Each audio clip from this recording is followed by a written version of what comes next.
When was the last time you bought a magazine? Not a digital version through your iPad or smartphone, I mean like a real life hard copy magazine. My answer? I'm not sure, but it was definitely a long time ago. If push came to shove, I would probably say it was a men's health magazine. I mean, you know the ones with some half-naked famous man on the front cover, flexing his six-pack or showing off his guns. All with a view of proclaiming that you too can get ripped, sexy and strong. I was pretty much infatuated with such magazines for a long time, harbouring after a physique I could be proud of. The truth is, I was actually quite a decent sportsman, although I never really trained properly. I didn't know how to train. I didn't know how to eat. I didn't know how to recover. So it's no surprise then that I didn't really have a body like on the front cover. I suppose I could always dream. Isn't that how it works? Whether it comes with age or inquisition, wisdom is the key to unlocking potential. That and action, although that's a video for another day. Because as I approached my 4th decade, I became incredibly vain and I set myself the challenge of getting into the best shape of my life. If you were to read between the lines, the honest answer is I just wanted a six-pack. We were hoping to go on holiday to the Maldives for my 40th and I wanted to be in good shape. I know it's vain, but capturing the moments on camera was important to me, and so there were bound to be many photographs, and I'm sure some would end up on the gram for sure. So I started a transformation. Not in an Optimus Prime Transformer kind of way, but one more akin to generating both the before and after photos. If I was going to do this properly, I knew I also couldn't do it alone, because if I could, well, I would have done it already. So I reached out to my best mate and behavioural change specialist, Coach Ben, for guidance. Over the course of the next 12 weeks, I would track, train and monitor everything. I started with planning meals, working out in the garden. It was mid-lockdown here in the UK at the time, and so I was trying to be more conscious over what I ate and did.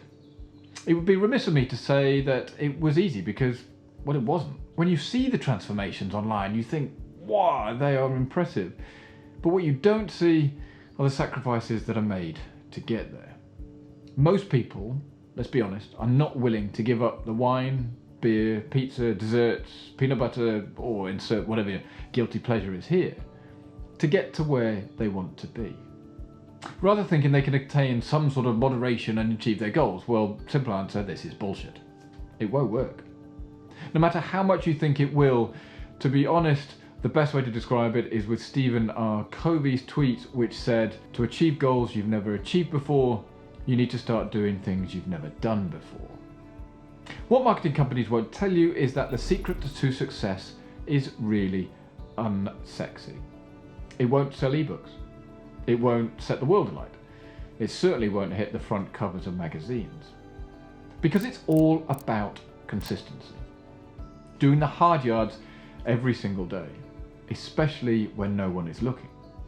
This is how success is achieved. So as I set out on my 12-week transformation, I started to wonder if it was just my diet that needed a change. The fact that I've asked this question should give you an indication as to what the answer should be. What I was really looking for was a bit of a life overhaul. As we get older, it's easy to think that age is the reason to succumb to unhealthy habits, a bit of a paunch, and a reason to start letting go. I don't want that. So if my 12-week transformation was the catalyst, with diet and training being only 2 aspects of life, what about the rest of it? To become healthier, we need to look at more than just food and exercise.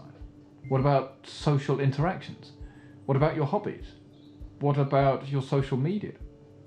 If we think of life as a Trivial Pursuits game, a fulfilled life is achieved through answering questions about different topics until we answer them correctly. This results in a prize, i.e. a slice of the pie in the game, or in this case, learning in life, and ultimately the freedom to pass on to the next section.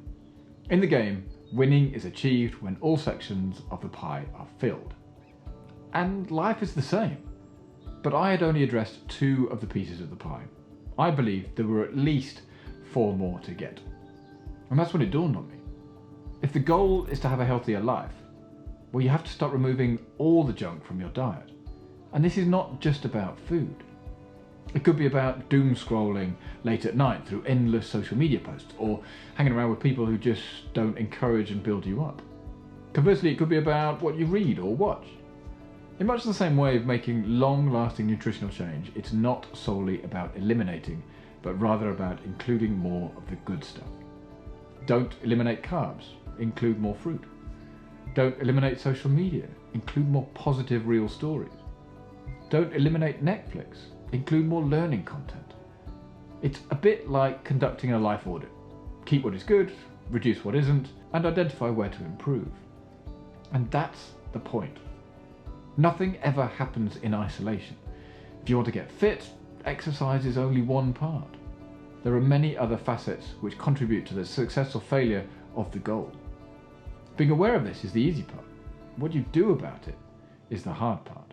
At the end of the day, health is wealth, and health is both body and mind. So to create a healthy life, we need to remove the junk from both our diets and our lives. Now, I know this is much easier said than done, but it will reap huge rewards. And to be honest, that's it. Ultimately, it's about streamlining your life, looking at things like essentialism, and removing the parts that are detrimental to what you're trying to achieve. But ultimately, that's another video. So if you liked this video, I would highly recommend that you check out this one here, where I talk about the 6 life lessons I learned from running a marathon up a mountain in Denver, Colorado. I think you might find it a little interesting. But with that, have a great day, and I'll see you all in the next video. Cheers.